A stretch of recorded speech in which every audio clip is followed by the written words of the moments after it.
Yes, bamwita Inyambo Jessica ku mazina twamenye, ariko ubundi mu ndahiro ntabwo ariyo mazina twumvise. Aho ngaho bageze muri reception bavuye gusezerana imbere y'amategeko, ubwo ni mu murenge wa Nyarugenge.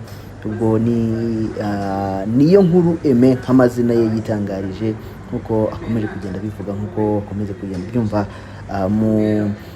mu ndahiro ye abivuga, ndetse n'uwiragiye Richard, umwe mu basore rwose batomboye umwana w'umukozi, umwana w'umukobwa. Usenda komeza mwita umwana, ariko navuga ko umwe mu bakobwa bihirinze muri uruganda. Kakanya rero bamaze gusezerana, ndagira ngo ukomeze ukurikirane amashusho, ndetse by'umwihariko tuze no kugaruka ku mateka ye. Ese ubundi Nyambo Jessica ni muntu ki? Amateka ye araza kutubwira iki kugeza amagingo aya ngaya? Ndagira ngo byose bikurikire wumve Nyambo Jessica kugeza aho twamumenye, ndetse no kuba yubatse, navuga ko amaze kuba yasezerana byemewe n'amategeko, ndetse byinshi urakomeza kugenda ukurikira. Ni Nyambo Jessica ku kanya rwose navuga ko ari kugarukaho cyane cyane ku mbuga nkoranyambaga, bitewe n'ibi birori byiza cyane amaze kwereka inshuti n'abavandimwe byo gusezerana mu mategeko. Avuye gusezerana mu murenge rero wa Nyarugenge. Reka nkureke ukomeze ukurikire iyi ndahiro ndetse n'amateka ye, turakomeza kugenda tubana, ugende wumva byinshi bigaruka kuri Nyambo.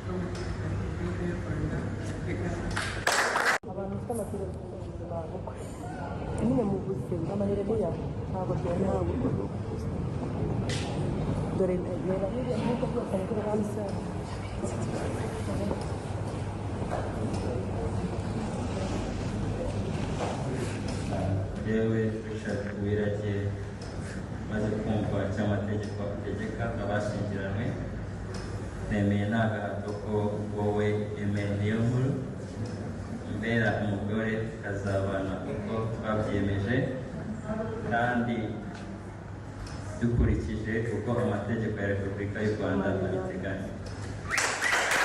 Sometimes nyine hari igihe hari abantu tubaho, akenshi hari abantu batifuza ko tubaho. Yego nta muntu ujya ubura umwanzi.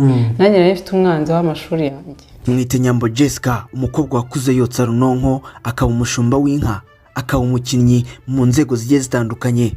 Umukobwa kuri Iburasirazuba, aka kanya n'umwe mu bazwi cyane mu ruhando rwa sinema.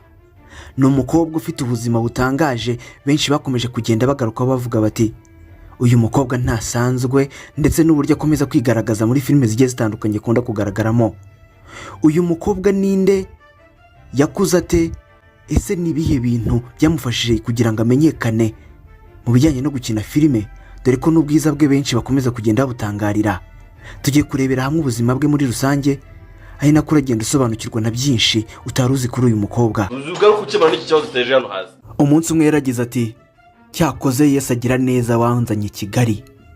Amazina yiswe n'ababyeyi yitwa Nyambo Jessica, agakunda kwitwa Aime, umukobwa uvuka mu ntara y'Iburasirazuba mu karere ka Kirehe, dore ko avuka ku itariki 18 z'ukwezi kwa kane 1999. Ni umukobwa amashuri ye abanza yayize mu karere ka Kirehe nk'ibisanzwe nk'aho yavukiye. Segonderi kuva mu wa mbere kugera mu mwaka wa 4 ayiga i Rusizi. Amasaha 9 niyo arimo kuva i Rusizi ugera i Kirehe, niyo masaha yakoraga ajya ku ishuri, dore ko yaje kuhava akerekeza Kayonza Modern School, aho yaje kuvuga ko byamugoye cyane kuhiga, yakundaga kurwara. Mu magambo ye yaragize ati nabaga ndi imbere ndimo ndasobanurira abandi bana nkashiduka nabaye ikiragi ntari kuvuga. Icyo gihe yararozwe cyane, ari nayo myaka 2 yamugoye arimo arasoza. Iyo byamufataga yahitaga ataha, ntabwo yagumaga ku ishuri. Sinzi hari abantu batajya bemera amarozi, ariko ngenda yemera kuko byambagaho. Ntabwo ushobora kubwira ko nari ndi imbere muri classe ndi gusona abana, reba uri imbere yo ikibaho, uri imbere ku kibaho uri gusona abandi bana, ukabikiragi. Nabikubwira ukabyumva, kandi usanzwe kuvuga. Reba nk'ubu turi kuvugana hano, ukajya kubona ukabona kuvuga birananiye burundu. Byari bigoye, ariko baransengeraga nahitaga naha muri vakansi nako bimfashe nkajya mu rugo niyo batari kunsengera narakiraga kuko icyo batashakaga ntabwo bashaka ko niga. Kurwaragurika cyane nk'uko yakomeje kugenda bigarukaho ntibyamubujije gusoza umwaka wa 2020 asoje amashuri ye yisumbuye. Nyambo yatangiye urugendo rwa sinema gute? Hari mu mwaka wa 2021 nyuma y'uko COVID-19 itangiye kugenza make, umuntu wa mbere wamubwiye ko azi gukina filime ni ikirangire muri sinema nyarwanda Mutoni Asia, aho yamubwiye ko afite impano yo gukina filime. Ubuhanga afite muri filime byatumye akomeza kugenda agaragara mu filime menshi agiye atandukanye, nka filime ye bwite yitwa The Message ica kuri YouTube channel ye, hakaza na filime za Killerman, hakaba yitwa My Heart, ndetse n'izindi comedy zica kuri Big Mind. Bwa mbere agaragara muri filime yari izwi cyane yagaragara muri filime bita Umuturanyi, dore ko iyo filime yamufunguriye imiryango agatangira gutekereza uburyo nawe yakwikorera. Nuko yatangiye kwikorera ari nako yatangiye kugenda amenyera umujyi wa Kigali. Nyambo nk'uko bitangaza akigera mu mujyi wa Kigali hari ibintu byinshi byagiye bimugora, dore ko bwa mbere yatangaje ko ikintu cyamugoye ari ukwambuka umuhanda. Asobanura yavuze ko kwambuka umuhanda bwa mbere byamugoye ndetse agakomeza kugenda yishingikiriza bamwe mu bantu bambukaga umuhanda, akajya acunga hari umuntu wambutse akamwiruka inyuma. Yongeraho avuga ko ikindi kintu cyamugoye ari amasaha ya Kigali abantu baryamira cyangwa se baruhukiramo, dore ko iwabo yari amenyereye kwiryamira saa 9 z'ijoro, ariko muri Kigali ho byageraga n'isaha y'isa 7 cyicaye. Nta kindi cyayimuteraga ni imodoka zararaga zigenda kuko yari atuye hafi y'umuhanda. Ikindi wamenya kuri Nyambo nuko ari umukobwa utagira tatuwaje cyangwa se aba yambara amaherena, we avuga ko ari ibintu adakunda. Ikindi kintu kidasanzwe kuri Nyambo nuko yatangaje ko ibijyanye na role zose wamuha muri filime yazikora, ukuyemo role yo kuba yavugira hejuru atongana. Ibyo rwose byaramunaniye. Ni umukobwa ukunda gukina avugira hasi. Ese wari uzi ko Nyambo akunda kuragira ndetse agakunda no gukukira inka? Nk'umushumba waragiye ibijyanye no kurya ibijumba, ibitoki ni ibintu yakunze kurya cyane. Yongera ko akiri umwana kenshi yakomeje kugenda agaragara ku rupapuro rw'abasakuje ubwo yigaga. Yakubiswe inkoni nyinshi, ubundi mu nzozi ze yakuze yumva azaba umukinnyi wa football, biza kwanga yerekeza muri handball, dore ko yabikoraga neza kuko yakoreshaga akaboko k'ibumoso n'akaguru k'ibumoso. Nk'umukobwa mwiza wari uri kubyiruka hari byinshi yagiye anyuramo, ndetse ntabwo wakirengagiza kote y'urukundo. Yigeze umukunzi cyangwa se akakanya afite umukunzi? Reka tubigarukeho. Yego nibyo, uyu munsi ku itariki 30 z'ukwezi kwa karindwi umwaka wa 2026 Nyambo imbere y'amategeko yemeye ko abaye umugore w'Uwiragiye Richard.